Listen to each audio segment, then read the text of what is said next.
Hi all, welcome back to Mangalore Ruchi. ಇವತ್ತು ನಾನು share ಮಾಡ್ತಾ ಇದ್ದೇನೆ ಚಿಕನ್ ಟಿಕ್ಕಾ ರೆಸಿಪಿ. ಮನೆಯಲ್ಲೇ ನಾವು ಚಿಕನ್ ಟಿಕ್ಕಾ ಈಸಿಯಾಗಿ ಯಾವ ರೀತಿ ಮಾಡೋದು ಅಂತ ಈ ವಿಡಿಯೋದಲ್ಲಿ ತೋರಿಸ್ಕೊಡ್ತಾ ಇದ್ದೇನೆ. ಇಲ್ಲಿ ನಾನು 250 ಗ್ರಾಮಷ್ಟು ಚಿಕನನ್ನು ತೊಗೊಂಡಿದ್ದೇನೆ.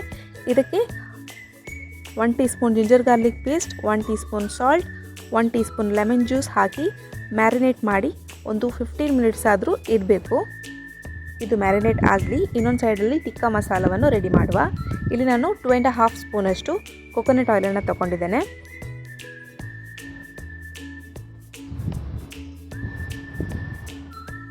ಹಾಗೂ ಅದೇ ಸ್ಪೂನಲ್ಲಿ 2 ಟೀ ಸ್ಪೂನಷ್ಟು ಕರ್ಡನ್ನು ತೊಗೊಂಡಿದ್ದೇನೆ, ಗಟ್ಟಿ ಮೊಸರನ್ನು ತೊಗೊಂಡಿದ್ದೇನೆ.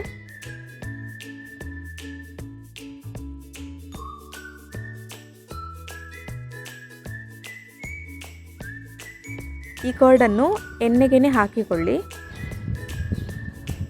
ಇಲ್ಲಿ ನಾನು 1/2 ಸ್ಪೂನಷ್ಟು ಅರಿಶಿನ ಪೌಡರ್ ತೊಗೊಂಡಿದ್ದೇನೆ, 1.5 ಸ್ಪೂನಷ್ಟು ಕಾಶ್ಮೀರಿ ರೆಡ್ ಚಿಲ್ಲಿ ಪೌಡರನ್ನು ತೊಗೊಂಡಿದ್ದೇನೆ, ಹಾಗೂ 1/2 ಟೀ ಸ್ಪೂನಷ್ಟು ಚಿಲ್ಲಿ ಪೌಡರನ್ನು ತೊಗೊಂಡಿದ್ದೇನೆ,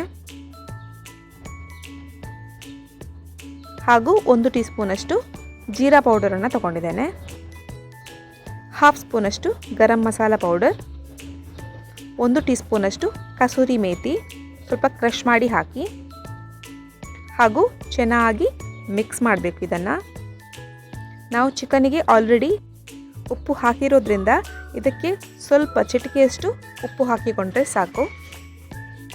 ಇವಾಗ ಮತ್ತೆ ಇದನ್ನು ಚೆನ್ನಾಗಿ ಮಿಕ್ಸ್ ಮಾಡ್ಕೊಳ್ಬೇಕು. ನೀರೆಲ್ಲ ಏನೂ ಹಾಕಲಿಕ್ಕೆ ಹೋಗಬೇಡಿ. ಇವಾಗ ಮ್ಯಾರಿನೇಟ್ ಮಾಡಿ ಇಟ್ಕೊಂಡಂತಹ ಚಿಕನನ್ನು ಇದಕ್ಕೆ ಸೇರಿಸಿ ಚೆನ್ನಾಗಿ ಮಸಾಲವನ್ನು ಅಪ್ಲೈ ಮಾಡಬೇಕು ಚಿಕನಿಗೆ.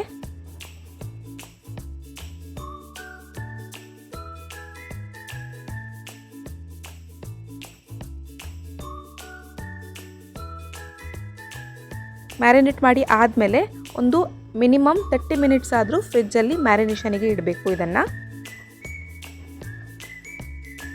ಇವತ್ತು ನಾನು ಏರ್ ಫ್ರೈಯರನ್ನು ಯೂಸ್ ಮಾಡಿ ಚಿಕನ್ ಟಿಕ್ಕವನ್ನು ಮಾಡ್ತಾ ಇದ್ದೇನೆ. ಬೇಸಿಗೆ ಬಟರ್ ಪೇಪರನ್ನು ಯೂಸ್ ಮಾಡಿ ಎಣ್ಣೆ ಎಲ್ಲ ಕೆಳಗಡೆ ಬೀಳೋದಿಲ್ಲ. ಇದರಲ್ಲಿ ಒಂದೊಂದಾಗಿ ಚಿಕನ್ ಪೀಸಸನ್ನು ಇಟ್ಟು 180 ಡಿಗ್ರಿಯಲ್ಲಿ ನಾನು ಇಲ್ಲಿ 20 ಮಿನಿಟ್ಸ್ ಇದನ್ನು ಕುಕ್ ಮಾಡ್ತಾ ಇದ್ದೇನೆ. ಇನ್ ಬಿಟ್ವೀನಲ್ಲಿ ನಾನು ಚೆಕ್ ಮಾಡಿ ಚಿಕನನ್ನು ಫ್ಲಿಪ್ ಮಾಡ್ತೇನೆ. ಇದರಿಂದ ಟಿಕ್ಕಾ ನಮಗೆ ಕರೆಕ್ಟಾಗಿ ಬರ್ತದೆ. ಇಲ್ಲಿ ನೋಡಿ, ನಾನಿಲ್ಲಿ ಫಿಕ್ಸ್ ಮಾಡ್ತಾ ಇದ್ದೇನೆ. ಇನ್ ಬಿಟ್ವೀನಲ್ಲಿ ನಾನು ಬಟರ್ ಸ್ಪ್ರೇಯನ್ನು ಹಾಕ್ತಾ ಇದ್ದೇನೆ. ಯಮ್ಮಿ ಆದಂತಹ ಚಿಕನ್ ಟಿಕ್ಕಾ ಈಸ್ ರೆಡಿ.